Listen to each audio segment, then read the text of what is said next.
What not to do when trying to conceive. When trying to conceive, there are certain things that you should avoid in order to optimize your chances of becoming pregnant. Here are some things that you should not do when trying to conceive. Smoking. Smoking can reduce fertility in both men and women and increase the risk of miscarriage and other complications during pregnancy. Quitting smoking is one of the most important things you can do to improve your chances of conceiving. Drinking excessive amounts of alcohol. Heavy drinking can also reduce fertility and increase the risk of birth defects if you do become pregnant.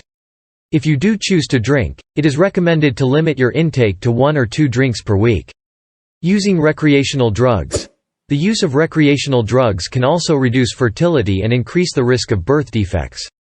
If you are using drugs, it is important to stop before trying to conceive. Exposing yourself to toxins.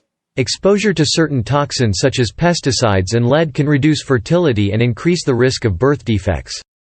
If you work in an environment with potentially harmful chemicals, it is important to take appropriate safety precautions. Stressing out. High levels of stress can also reduce fertility and make it more difficult to conceive. It is important to find ways to manage stress, such as practicing relaxation techniques, getting regular exercise, or talking to a therapist. By avoiding these behaviors and taking steps to optimize your health, you can increase your chances of conceiving and having a healthy pregnancy.